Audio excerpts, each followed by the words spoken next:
Selamat pagi, salam sejahtera buat kita semua. Perkenalkan saya Daniel Karlingon Pacitan dengan MPM E1C01718. Di sini saya akan menyampaikan proposal penelitian saya yang akan dilakukan ke depan dengan judul karakterisasi 10 galur padi rawa hasil persilangan padi rawa lokal Bengkulu, dengan pembimbing utama yaitu Bapak Dr. Insinyur Sumardi MP dan pembimbing pendamping yaitu Bapak Insinyur Hermansyah MP. Yang kita bisa lihat latar belakangnya, tanaman pangan utama. Tanaman padi merupakan tanaman pangan utama bagi masyarakat Indonesia, bahkan sebagian penduduk dunia. Asupan kalori harian masyarakat negara Indonesia berasal dari beras. Kenaikan permintaan akan kebutuhan beras akan terus meningkat. Permintaan akan kebutuhan beras terus meningkat seiring dengan besarnya angka kelahiran.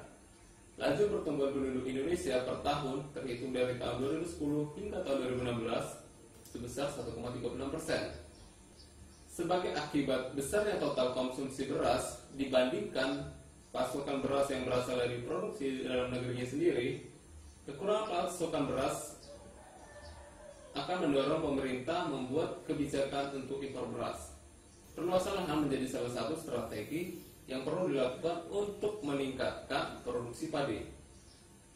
Permasalahan muncul ketika persediaan lahan yang sesuai untuk usaha tani tanaman padi semakin terbatas ketersediaannya, sehingga kita dipaksa untuk melihat potensi lahan yang masih tersedia untuk ditanam.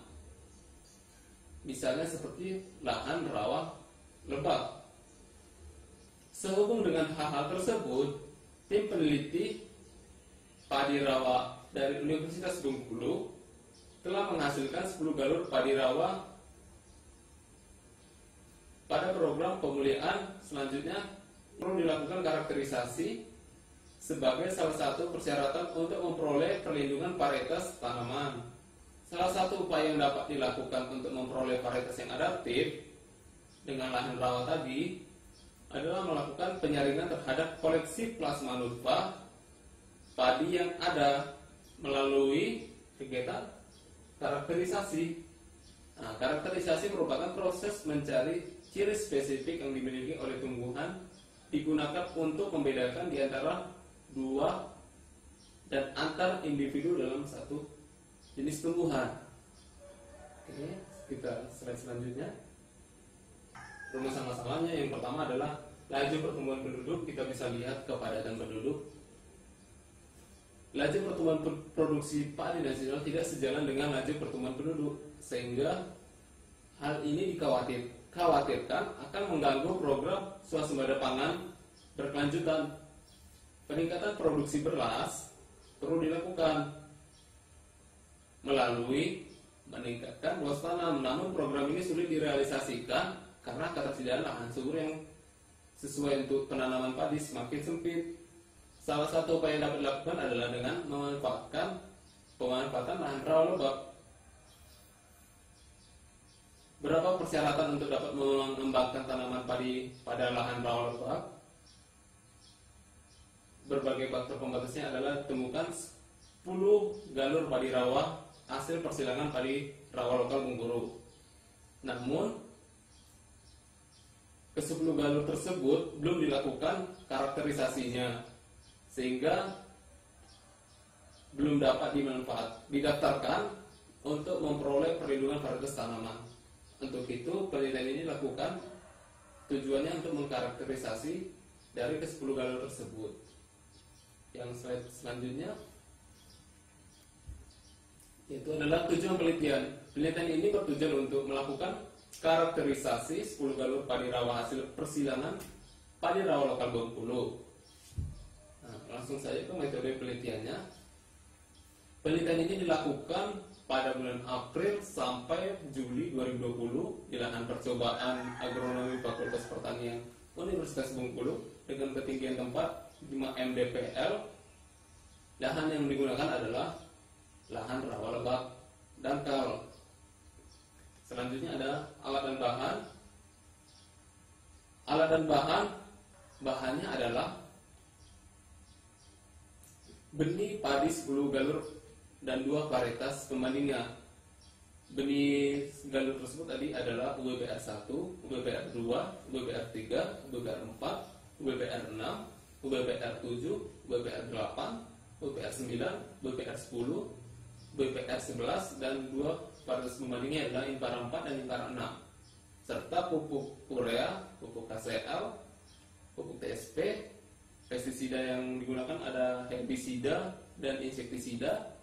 Selanjutnya adalah alat yang digunakan, yaitu adalah sabit, parang, cangkul, gembor, gunting pemangkas, busur derajat, jangka sorong, karung, mistar, crankset sprayer, tali nilon, tampan, timbangan, dan alat untuk menulis. Selanjutnya, rancangan percobaan ini merupakan faktor tunggal, yakni 10 galur padi rawa hasil persilangan, padi rawa lokal Bengkulu, serta varietas pembandingnya. Percobaan ini menggunakan rancangan acak kelompok lengkap dengan 3 ulangan, 2 sampel percobaan, 12 jenis tanaman padi, menggunakan media tanah rawa lembab dalam polybag berukuran 50 x 40 cm, sehingga diperoleh populasi tanaman yaitu adalah 72 tanaman. Selanjutnya, pelaksanaan penelitian. Yang pertama itu adalah persiapan lahan.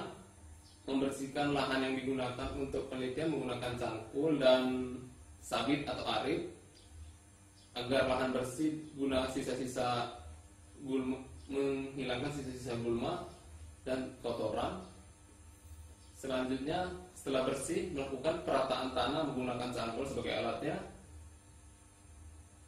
dan memberikan plot-plot batasan lahan yang akan digunakan nanti yang memiliki ukuran 10 x 5 meter.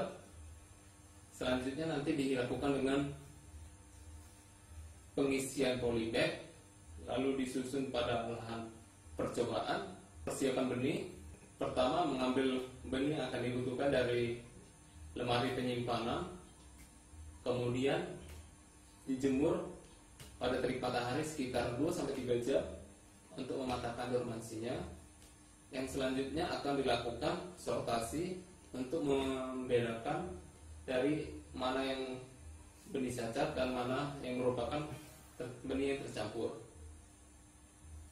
Selanjutnya akan dilakukan perendaman selama 24 jam. Setelah persemaian, selanjutnya ada penanaman. Setelah tadi semaian tersebut berumur sekitar 21 hari, akan dilakukan transplanting pada media polybag yang sudah disediakan sebelumnya.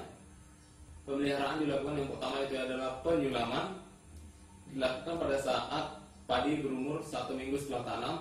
Pemeliharaan yang kedua adalah penyiangan, dilakukan apabila terlihat guma yang tumbuh. Yang ketiga adalah pengendalian hama dan penyakit. Pemanenan dilakukan setelah masa fisiologis, maksud saya, pada saat isi 90% gabah sudah keras, malai dan warna daun bendera sudah warna menguning. Panenan dilakukan setelah 120 hari setelah tanam. Ya, berikut adalah variabel pengamatan saya, ada 17. Yang pertama itu adalah tinggi tanaman. Yang variabel kedua adalah panjang daun. Selanjutnya ada lebar daun. Yang keempat yaitu adalah sudut daun. Variabel yang kelima yaitu adalah warna leher daun. Dan variabel keenam adalah warna telinga daun. Yang ketujuh ada warna buku daun. Yang variabel kedelapan yaitu adalah warna helai daun. Yang ke-9 ada warna pelepah daun. Yang ke-10 adalah jumlah anakan total. Yang ke-11 ada umur keluar malai. Yang ke-12 adalah poros malai. Yang ke-13 yaitu adalah panjang malai. Yang ke-14 adalah panjang gabah. Yang ke-15 yaitu warna gabah. Yang ke-16 adalah berat 1000 biji. Terakhir adalah bobot gabah per batang. Selanjutnya ada analisis data.